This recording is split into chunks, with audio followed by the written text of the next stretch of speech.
All right. So yeah, hue is basically dealing with the color itself. Hue is the combination of colors. When you mix and match them, the harmony of colors. So that being said, we'll move on to what makes up hues. So you start with the super basic shit. You got red, blue, and green, and these are totally saturated. The value is, it doesn't matter what the value is. And you can move on to what I call the temperature. So this, when you look at it compared to the other one, it seems like this one's more distant. And this is what I mean by temperature, is it's colder and it looks more distant. And that's something you got to think about in terms of color.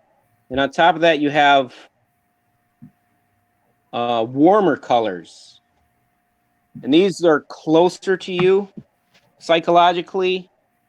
And you use those in combination, color temperatures. Cold versus hot really makes your colors punch.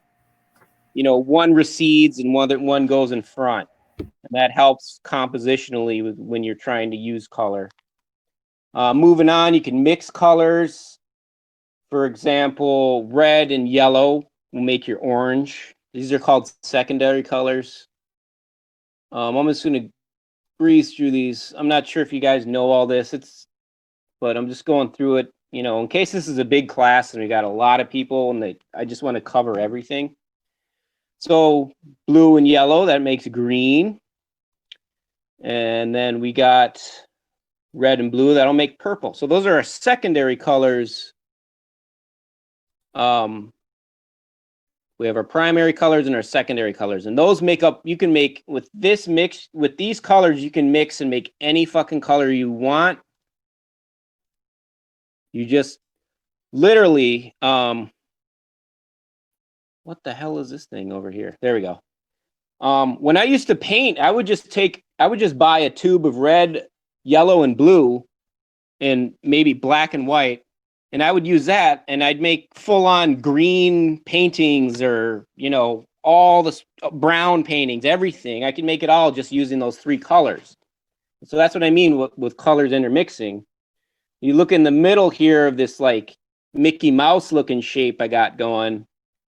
You can take red and orange and make like a blood orange. You can take blue and green and make like a teal. And those are called analogous colors, and I'm going to talk about that a little later. So that's hue, kind of going over a lot of the hue aspects. Now, when you put in value to colors, this is when you start talking about things like shade and tint and tone. You'll notice that this affects the saturation. These colors are obviously not as bright. And they kind of make everything kind of, well, obviously duller. You can do the same thing with white. White isn't going to make your colors brighter. It's going to make your colors duller. It's not going to be as saturated. Same goes if you add gray. But you definitely need black and white for value and contrast with your composition. So those are important. But if you add too much of white or black or gray, you're going to end up with some bullshit muddy colors. And if you want something vibrant, you try to stay away from white and black and just stick with the colors to get super vibrant stuff. So moving on. Let's see here. Back to what I was saying about the hue. Yeah, I talked about the analogous. Oh, I covered that already. So let's go into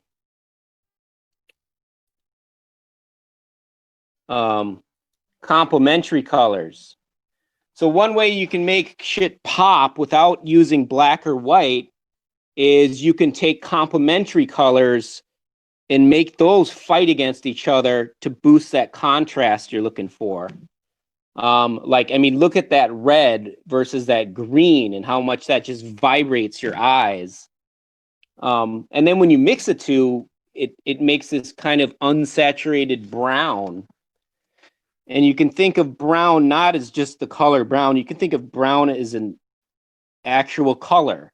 And well, what kind of brown is it? Is it an orange brown? Is it a red brown, a greenish brown, a yellow brown? And when I think of brown, I never just think of brown. I always think of it as it associates to another color, you know?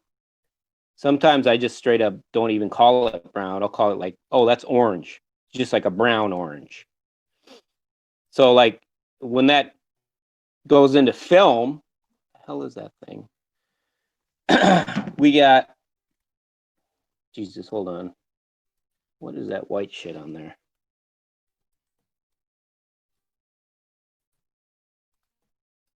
I guess that's staying. Anyways.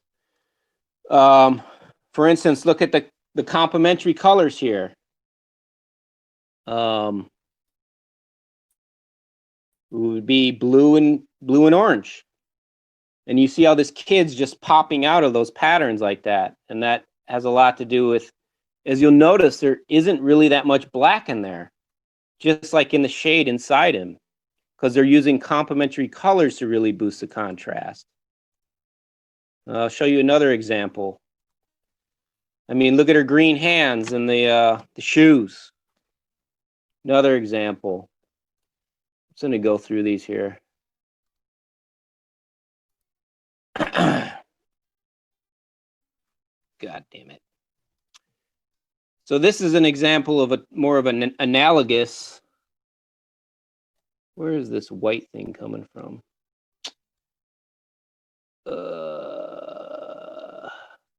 Don't know.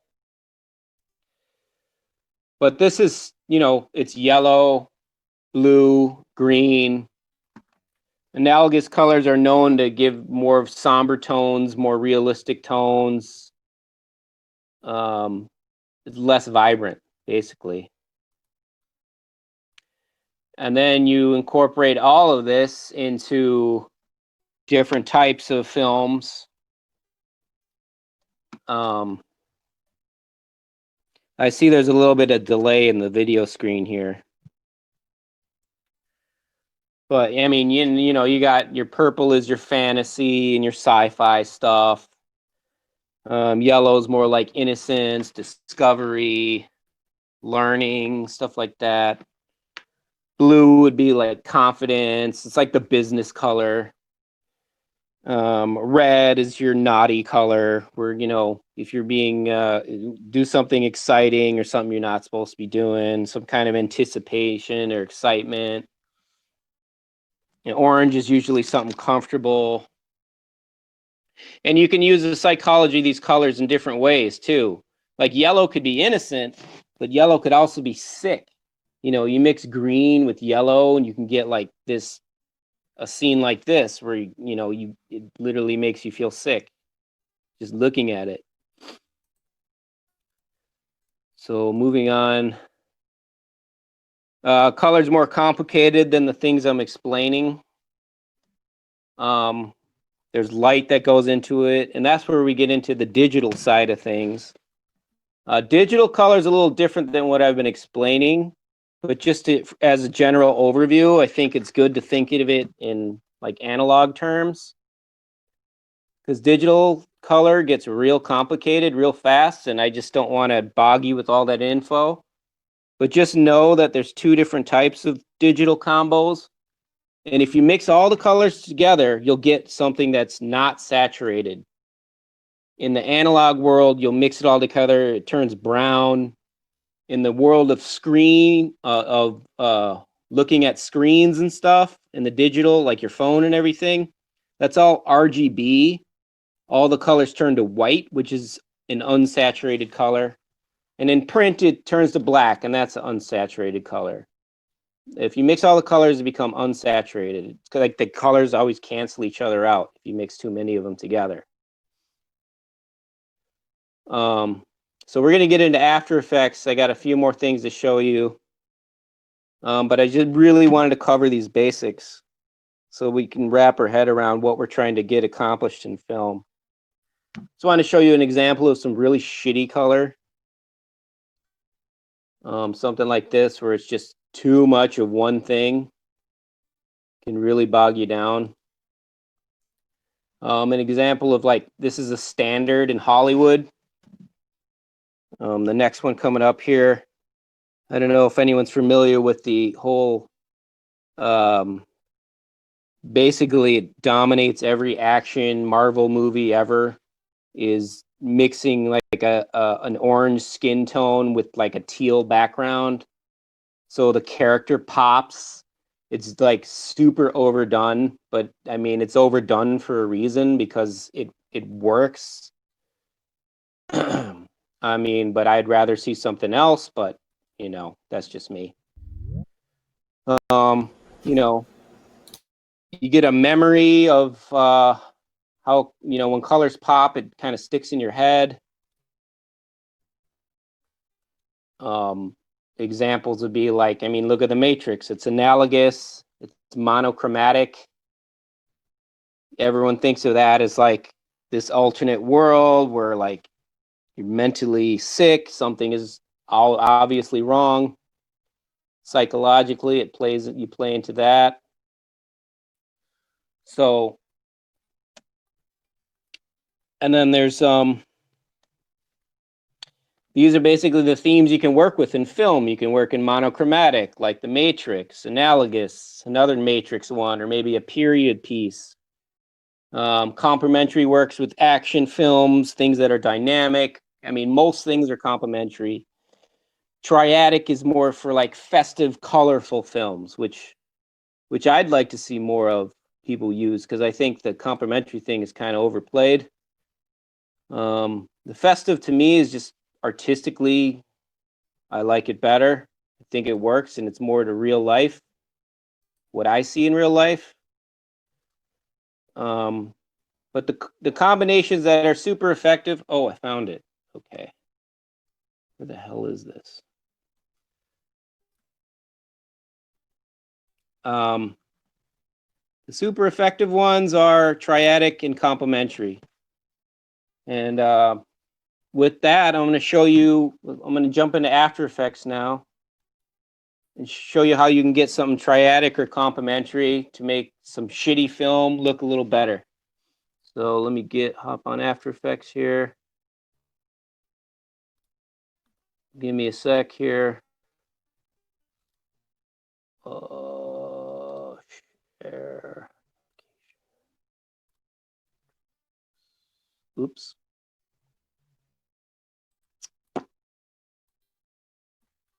Dun, dun, dun, dun.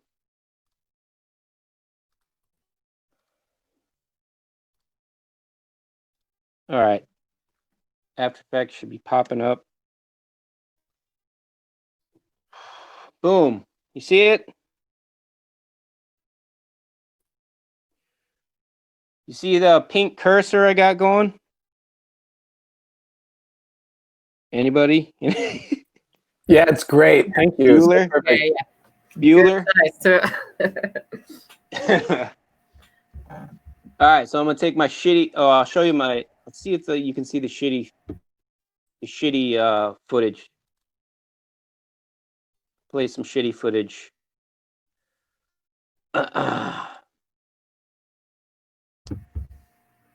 I'm not seeing the screen anymore. Oh, Are each people time saying I share, I gotta go to a different.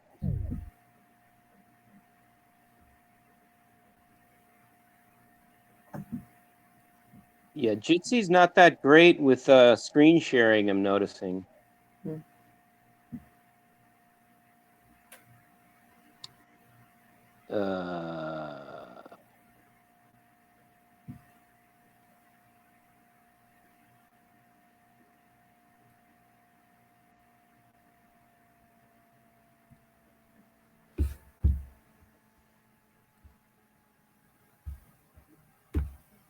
Oh, I know what. I'm gonna try one more thing, and then I'm just gonna move on, because this isn't that important to show you.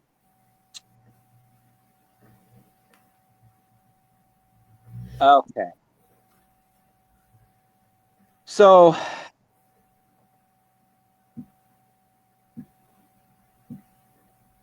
Yeah, I got it. yeah, this could be better. I mean, it's color, but it's a little on the greener, brownish side. It's a little dark. It could just be more vibrant, really. This works, but you probably want to get away with something better than this. So let me quick hop over to my window here to After Effects again.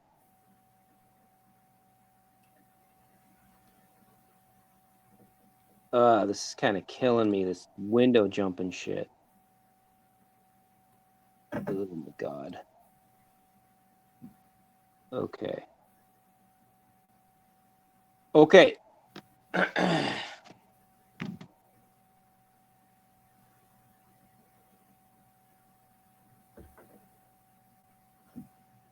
is good to keep in mind that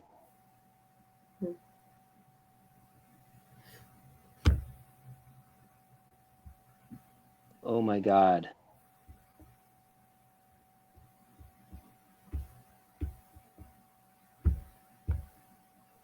Trying to share this window here.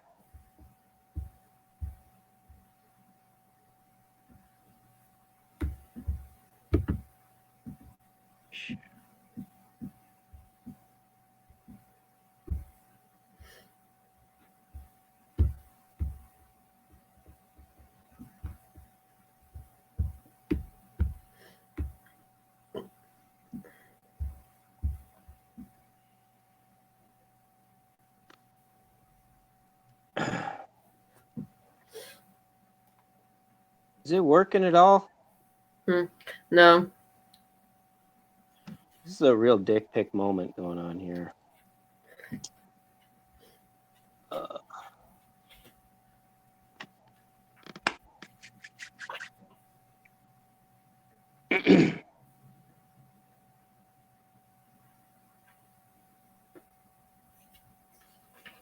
Oh, I know what it is. Okay. Yeah, you got it. It's working now? Okay. Yeah. Wait. Fucking me. Wait, it was for a bit. It's not anymore. Sweet. I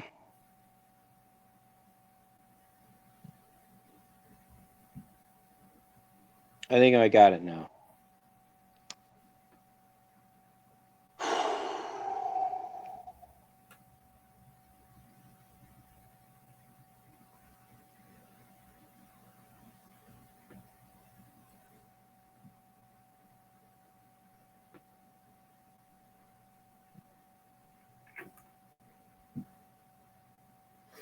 Okay.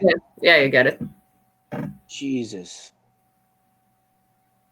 Well, it worked. Well, we're gonna go to. Is anyone following along in After Effects? Because I could go at your pace here. That's the guy who. I'm just following your screen. Just follow the screen. Okay. All right. In After Effects, if you're familiar with editing software, I'm gonna go over the overview of this too. In the middle here, where my cursor is, that's where your screen's going to be. Off to the side, you're going to have your footage. Down here is what's called your timeline. That's where you see the length of your videos. And how the videos pile on top of each other, and you'll see that in a minute. This is basically your workspace. You can tamper with this however you want. You can actually take these and move them around like they're pieces of paper. I'll show you an example. I'll take the timeline and put it on the screen just to fuck it up. And if you really fuck up and rearrange it around, you can reset it. I'm going to go to workspace and reset it back to how it was at the beginning. Yes. And everything will go back to normal.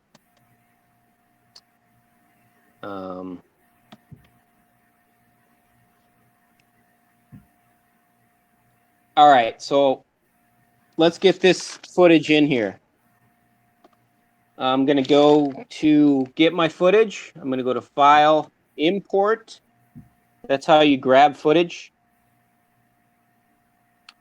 Import file. And let's see here. Let's grab the shitty footage that I got. Open that up.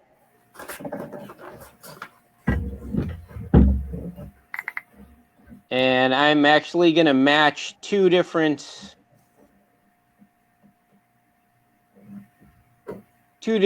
pieces of footage together.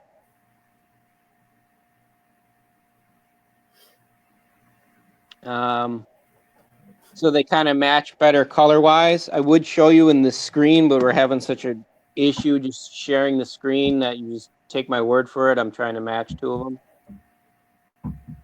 So we'll start with that one I showed you, and we're going to make that pop. So I select the file. It's in this side here where my cursor is, the project bin. Select that, left click, and go to New Comp from Selection. And that's going to give us a composition. And you'll just see it'll pop up like that for you. And if you're working in a weak computer that's crappy, you should work in a lower resolution. I always do because it's faster. Down here at the bottom, I got something where I can shrink the resolution down to 1/4. Because it really isn't a big issue. We're just looking at color. So it's faster to work in low res than to have your computer doing all this work. So, so we got the video down there.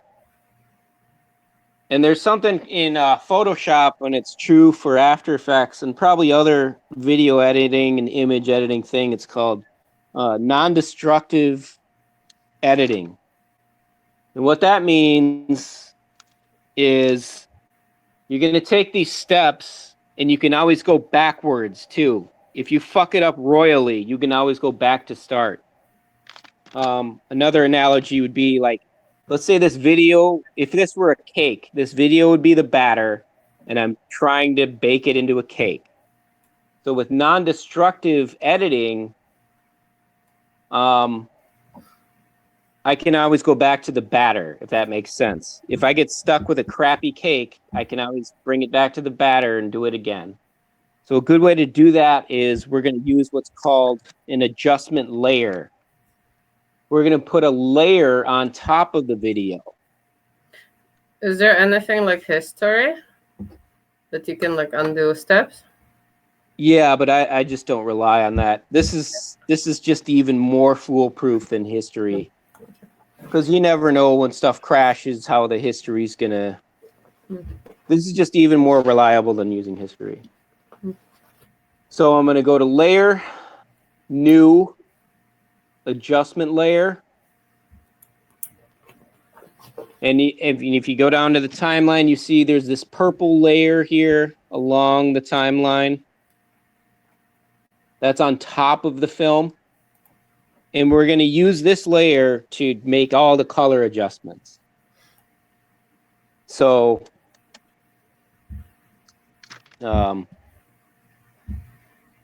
let's start with the values first.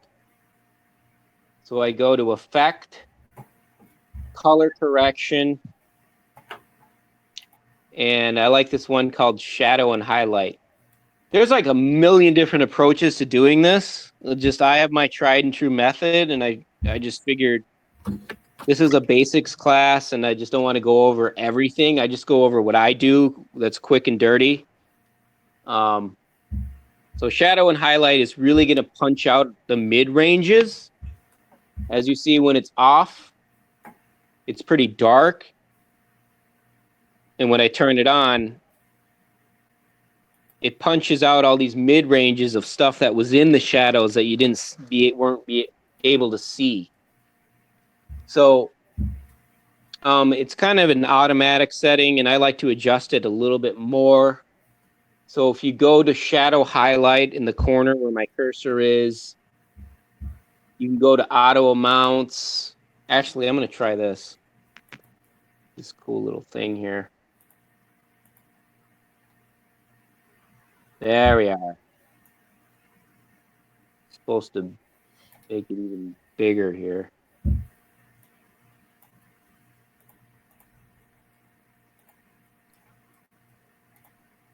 Never mind. You guys don't see it on your screen. There's a little check here that says auto amounts. I'm going to uncheck that. And I'm going to boost the highlight amount to 100. Bring the shadow amount down to 30. And while you're here in this area, you notice you're in your effects, and there's an option to reset your effects, which is super invaluable. In case you don't, you can always, if you don't like what you just did, you just reset that and do it over again. You know, find a different way to do it. It's always good to have these ways you can backtrack. If you get in, especially when you're messing with color and you're straining your eyes and you everything starts to look the same after a while. It's good to reset things and go back and forth. And also a lot of this could be subjective too. So I'm happy with that effect so far, shadow and highlights. But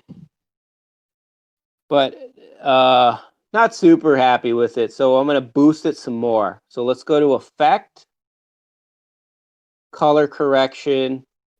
And this time, super disappointed about this, but I just got to show you this because you'll be like, why aren't you using this? I'm going to use Auto Color. And you would think Auto Color would do something. And it does. It's okay. But to me, it's kind of a piece of shit. Like, I know I can do better than that. So Auto Color's in there. Fine. I think a more effective one, go to Color Correction. You can go to Levels. This will really boost some of the contrast. So I hit Levels. And this is what I'm talking about with the digital color stuff. On Levels, you see Channel, and it says RGB.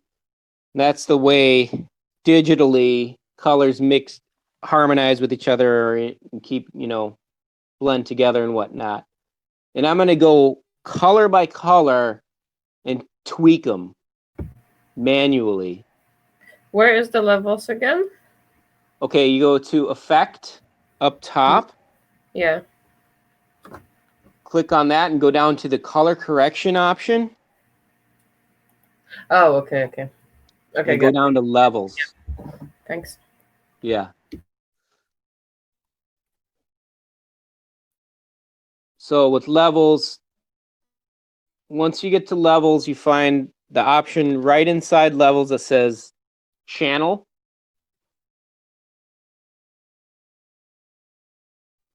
And Channel is your the way your screen makes colors interact with each other, and we want to mess with that. So you go to Channel, and you see there's an option of RGB, which stands for red, green, blue. We want to go individually into each color and kind of tweak them here. So you see there's this little, if I click underneath this red colored mountain looking thing, I can bring the color in and you'll see, boom, already the colors are getting boosting. There's a lot more red in the image now. I'm like, that's cool, but the green of the leaves, I lost a little bit of that, so I'm gonna boost that green now.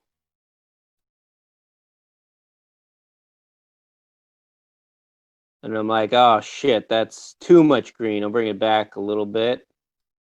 And I'm like, well, what about maybe the the light from the sky is blue. So I want to push a little bit of the blue. Oh, shit. That's too green. Boom.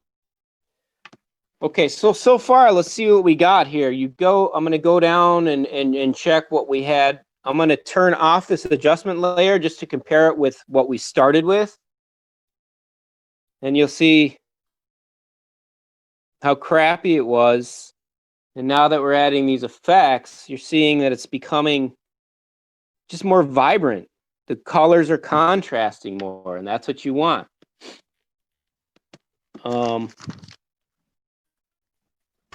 And if you want to just get quick and dirty and add some sugar to it,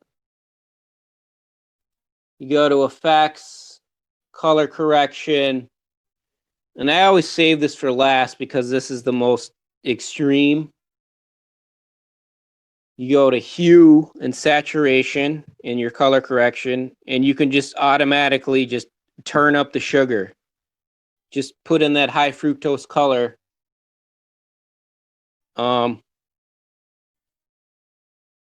You go to Hue Saturation and you just look for Master Saturation and just pump it up. And that'll pump it up. You can go all the way until you're nauseous and get a stomach ache from too much sugar. Or you can get it just enough to where it's like makes a good impact without making you want to barf. Let me see where I'm at here. All right. Now, if I want to have that same color in another shot, I mean, I'm happy with what we got here. This looks good compared to, I mean, look at what we used to have.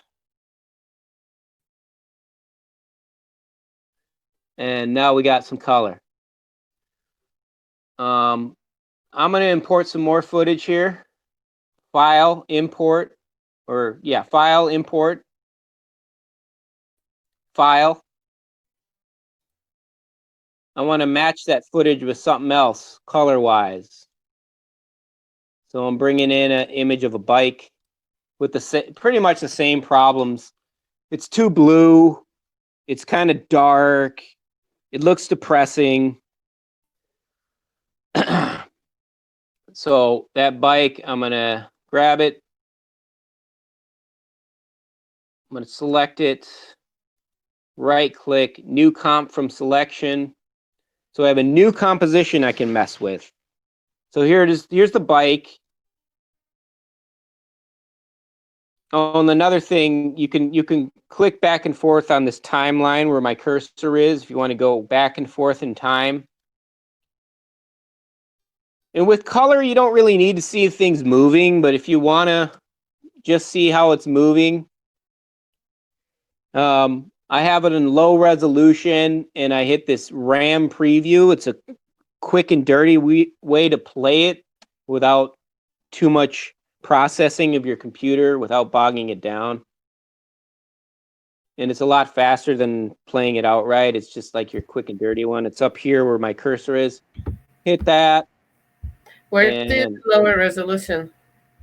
Lowering the resolution? Mm. Okay, I'll show you. Underneath your actual video screen. Uh-huh. Oh, I see. Where my cursor is. Mm-hmm. Bump that down to quarter. Because you don't really, we're just kind of looking at colors. Mm-hmm. Cool, got it. Yeah. So we got our bike here, and we'll go through the same thing again, where I go to Layer. I want that adjustment layer again, the non-destructive editing. Layer, New, Adjustment Layer. And then I start adding the effects on.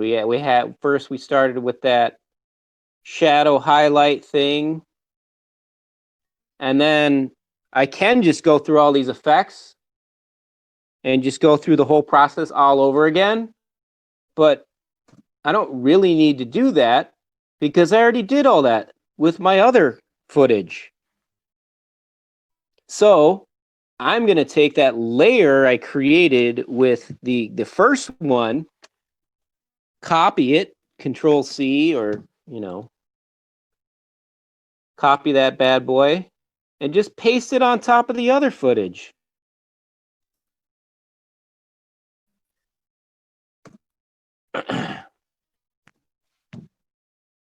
And that'll load up all the effects on it already.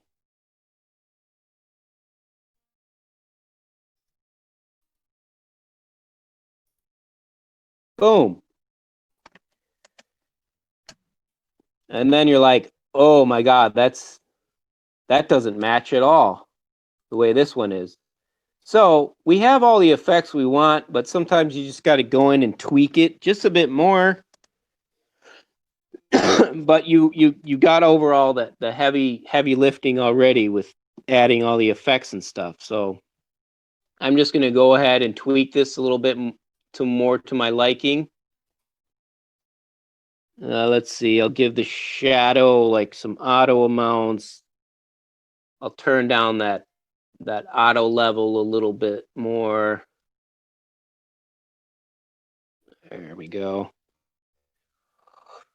Saturation looks pretty good. Maybe I'll desaturate it. Maybe that's a little too much saturation.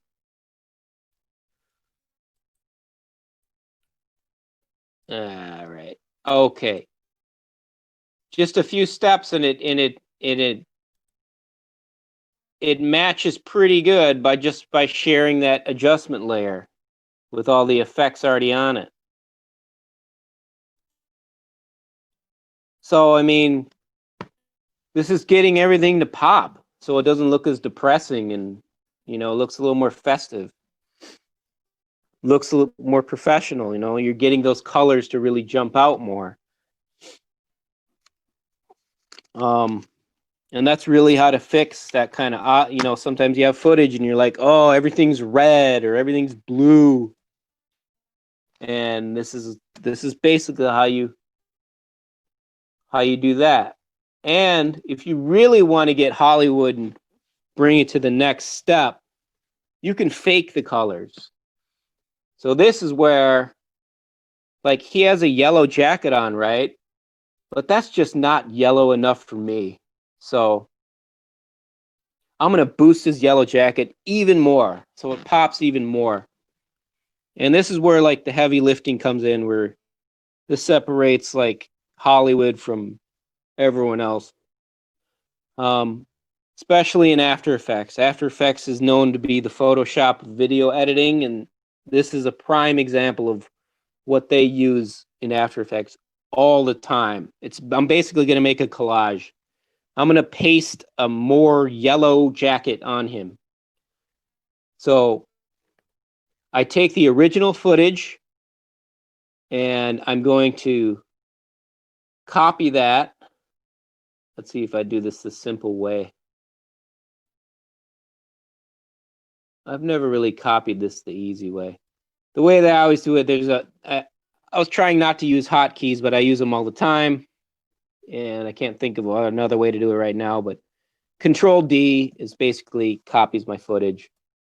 So I Control D'd it.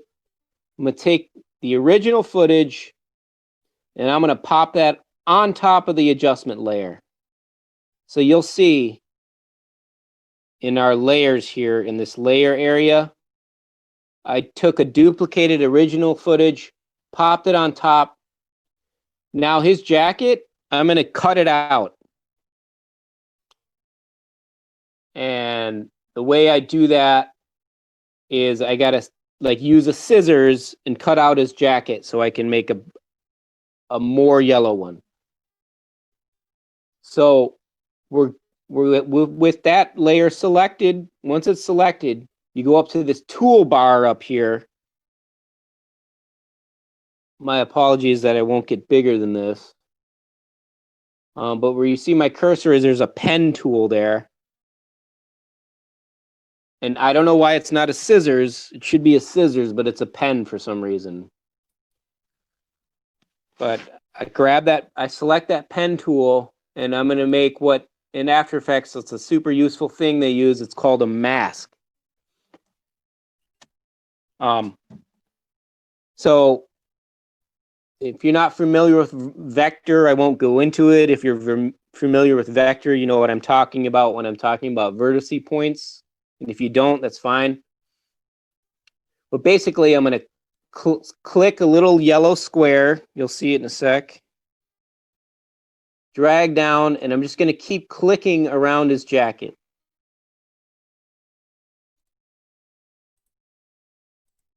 Just click around and around, just like you would a scissors, except, you know, instead of clipping, I'm clicking.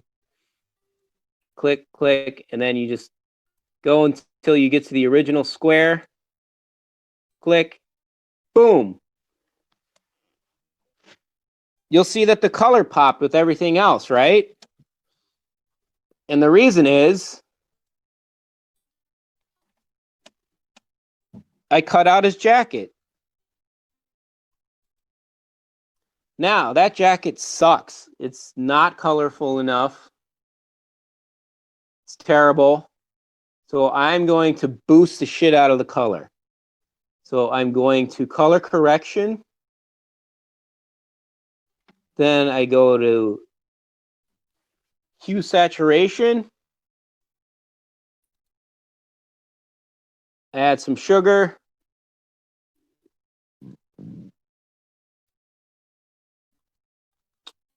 That really doesn't do much. I'll go to color correction. I'm going to add a photo filter. Now, a photo filter is just going to filter it with a bright, any color you choose. Could be a hot color, it could be a cool color. I'm going for a hot color. I'm going for hot orange. So with that photo filter, I go, you see where this color is displayed? That's what's filtering on there. I'm going to grab this little, what is that thing called? Little eyedropper next to it. Oh, actually, never mind. I'm going to go down where it says filter. You have these options. It's on warming filter right now. I'm going to go to custom. Once custom is selected, I can select the color here. This color window will pop up. Now you see, and this is fun. I can actually change his color to whatever I want. Let's give him a nice purple jacket. Okay. As you can see, nothing really happened. And the reason is I really got to boost the density of that color. And the boosted density is right underneath there. You can see he's got a nice purple jacket now. Compared to before, he didn't have much color at all, really. Wasn't that great. So that's how you can boost that a little bit. And another thing with masks is I boosted the density and nothing happened. Is there any other step you did? did you use the mask thing? Yeah. Okay. The under filter, it should be under custom. Did you select a color you liked? Yeah. Yeah, Okay. I did. Okay. Oh, it's weird. It does something when I turn off.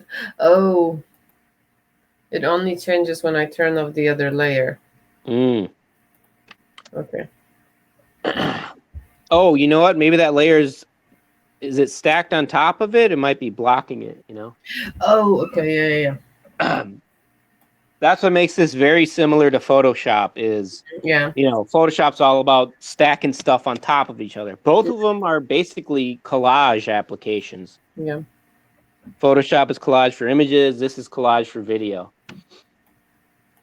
And that's why this scissor-like tool, this mask, is so crucial with a lot of After Effects stuff.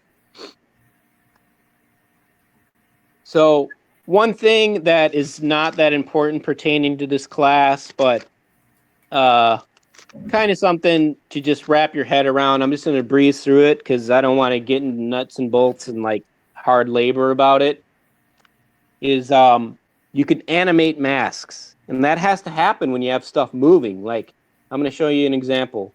He's sitting right now. Once he moves, you'll see that mask doesn't go anywhere. I'm not sure if this will play, but you'll see the mask is just in one spot. So you're going to have to animate that mask along with his movement. And this is like what separates the men from the boys, kind of like. This can be pretty tedious, but people like me are sick in the head and like actually enjoy doing shit like this. So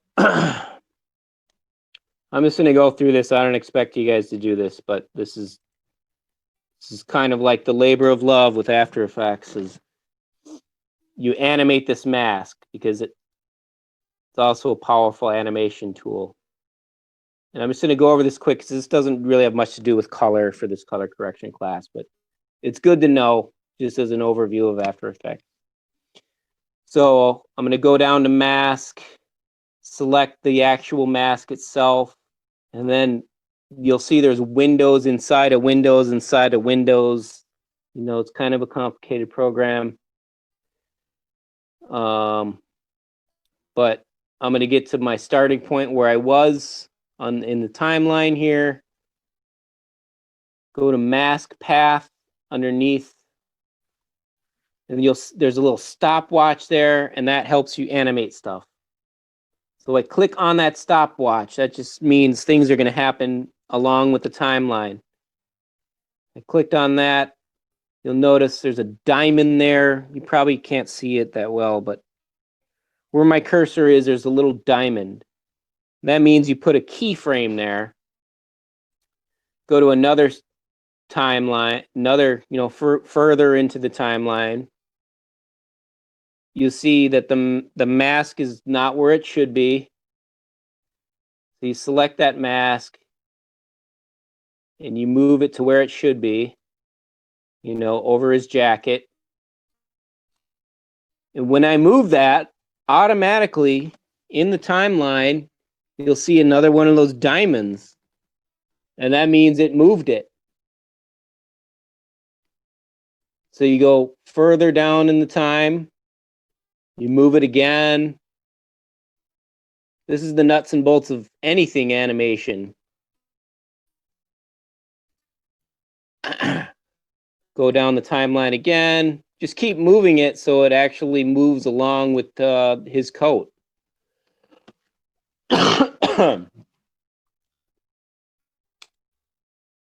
And the more you refine this and make it more accurate, the better it's going to look, obviously. But I'm just going over the general idea of using masks and how that applies to color correction. And basically, like, this is the most powerful thing that After Effects does. You get the idea, right? So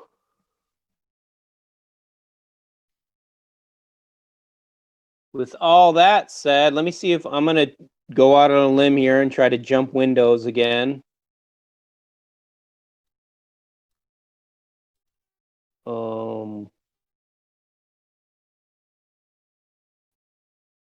I'm going to take a big risk and see if I can show you something from another screenshot. Oh yeah, Rotobrush. Yeah, dude, Rotobrush is dope. Yeah, especially when you're working with compositing and like green screen stuff. There's a million different ways to go about using After Effects. But yeah, Rotobrush is kind of in the same vein as masking. So So I'll show you like a typical music video Hollywood effect that happens a lot. If I can get to share this screen with you, which is nice to know.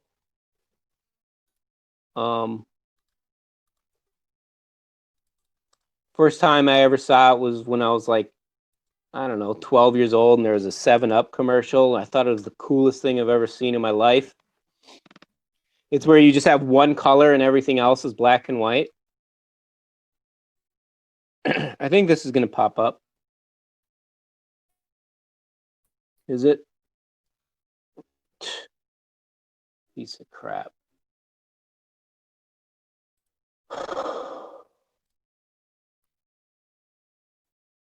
Jesus. All right. Try it again. Oh, I know what to do.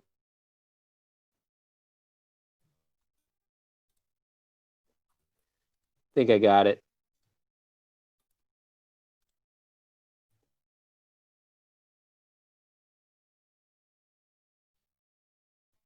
Yeah. See it? Yeah, nice. Everything's black and white, but that orange. Exactly. This is pretty damn easy. If we've gone through all the other stuff, and everything I'm teaching you, you can go about doing it your own way. A lot of this has to do with trial and error. That's why it's so important to have the non-destructive editing, and you have all these steps and going backwards. It's like having a pencil and drawing something and then being able to erase it. You know, you just, especially with trial and error things like color correction, like your best bet is to always have that option to allow yourself to make mistakes, experiment, try out different things. So I'm gonna go back to After Effects and show you how to do that. Let's see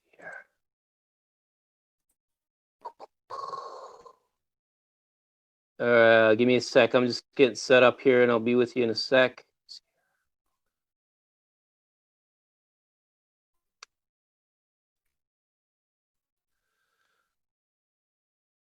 Oh, yeah, I'm gonna open.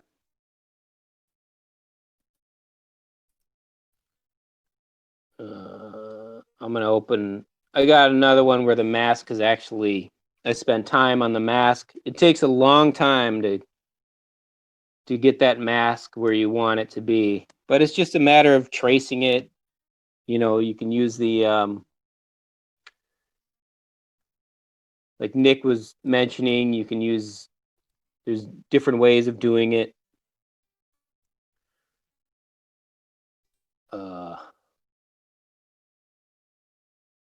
Where am I? Where's my screenshot? Oh, here we go.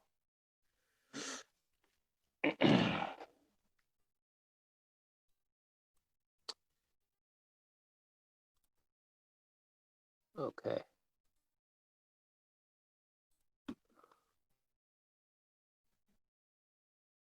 Quick correction.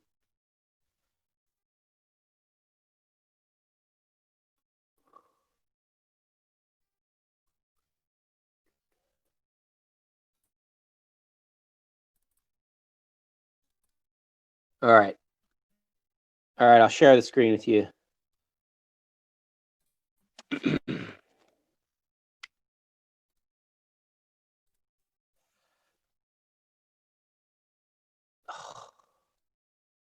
Think I'm getting the hang of how to share the screen faster here. This is damn jitsy. Okay, you guys got it? Yeah, see the green jacket. Yeah. Okay, look on the timeline there. You see all the diamonds? All those little diamonds along there? That's how many times I just was going back and forth with the mask, tracing it, aligning it along with the image. You know, those are basically keyframes. It's animation right there. All those little diamonds.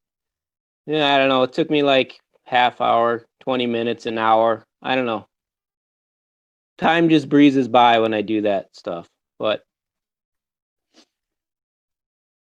you'll see I kind of align the mask to his jacket a lot more precise, and you get something that looks nice. Literally, he's got a different color jacket now. So back to the one black and white and only one color deal. I'll take what I did with this mask that looks nice, and I am going to take this composition, all that stuff I fixed together, and I'm going to make a new composition and just kind of compress all that stuff down into a whole new project file or composition. So I'll go to what I have here, up here, right click that,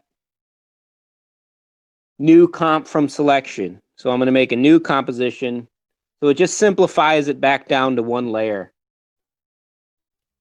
And then with that layer, we're going to do some fun effects here. I'm gonna cut out just his green jacket here. So same idea as with before with the mask. You take the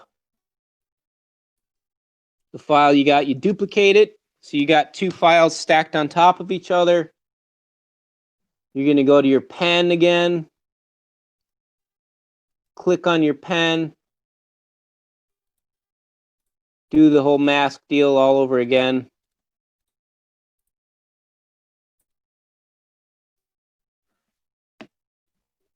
And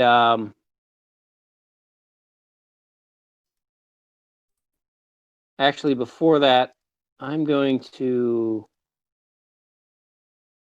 show you the effect I'm going to use first. So effect, color correction, and we're going to go down to what's called leave color. So this is supposed to make everything else black and white and leaves your color, but sometimes it's a piece of crap and doesn't work as good as it should because computers aren't humans and they don't know exactly what you want. They just do what it's been programmed to do. So we're under the leave color thing. You'll see the eyedropper. You'll see the color thing again. I'm going to click on that eyedropper. And it's kind of hard to see, but it's right next to the red thing, the eyedropper. This is something that is used in Photoshop a lot too.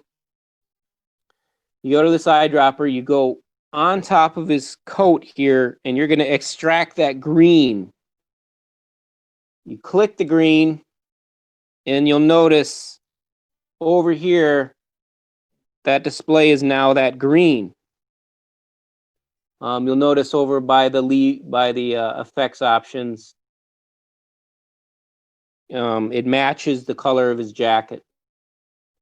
And you'll see nothing really happened. And you're like, what a piece of crap. It didn't even work. Well, you got to tweak it. So go to amount to decolor, and it's at 0%. Well, let's jack that up to 100. Oh my God, that doesn't look good. Well, that's because it's a computer, and you gotta tweak it a lot more than that. So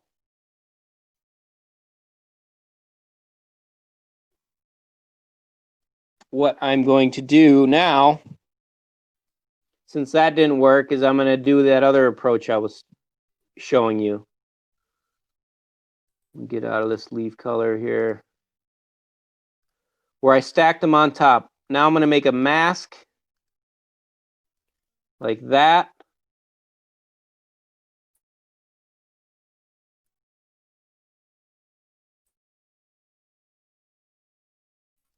And underneath, tweak it. Boom. So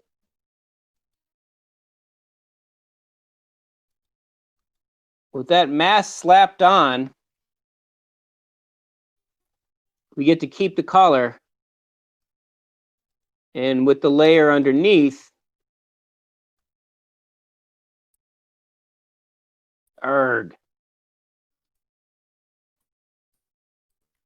we get all that black and white.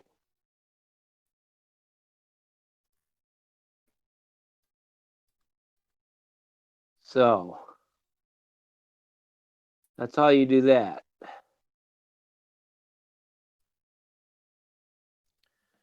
So what was that? About an hour and a half, hour and 15 minutes of stuff. I think that's all I got.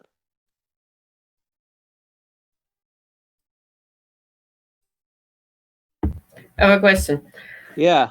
So once you're done with that, how would I know you work in After Effects, but how would you incorporate it into Premiere? Oh, okay, good question. So this is where the destructive editing comes into play. So is it better to not have it taken out now rather than later? So that when I do it, I can check. You mean when transferring it to another program? Okay. So I should check it when I do it too.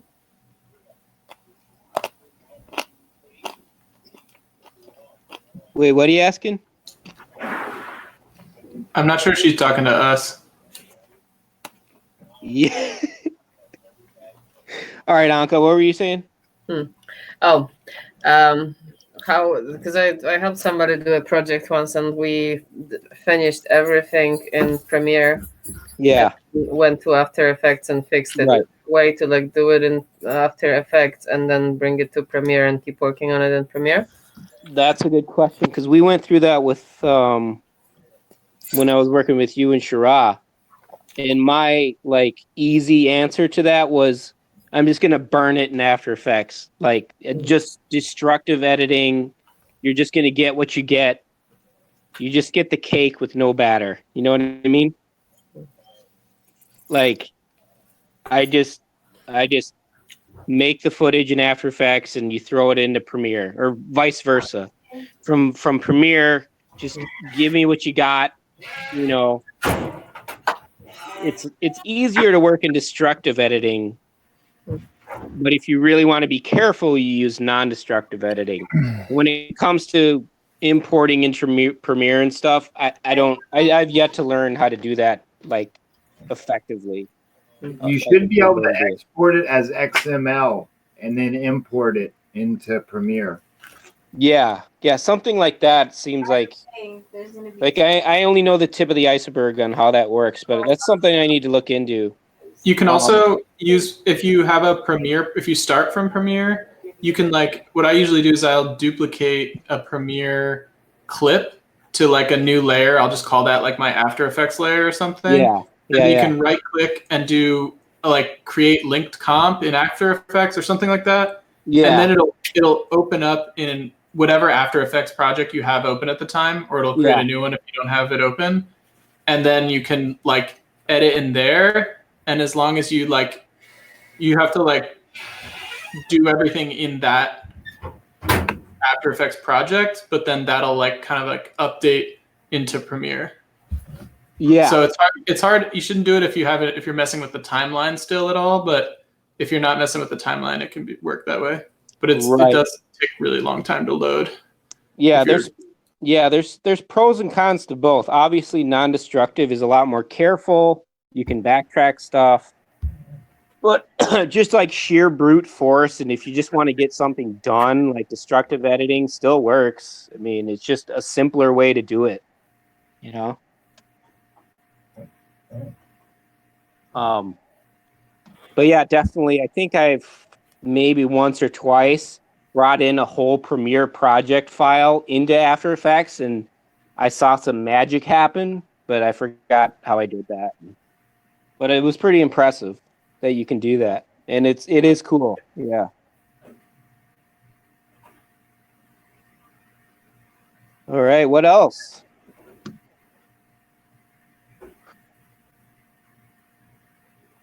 Okay, one more question. A lot of these things you can do in Premiere. Is it? Would you work on it in After Effects just because it has more functions, or? Dude, I would say After Effects use After, that's the name. Like, do your hard editing stuff in Premiere, and then when you want to sprinkle all the icing and the sugar on top, that's where you bring it to After Effects. I would say, like, Premiere is like taking a shower and combing your hair. And then After Effects is when you put on your eyeliner and your makeup and your lipstick and shit, Or your cool shoes. But digital editing, as everyone knows, you can go in whatever order you want to do. There's no set rules to any of it. It's just a matter of who you're working with, what they understand, and how you can both communicate with each other to get something done.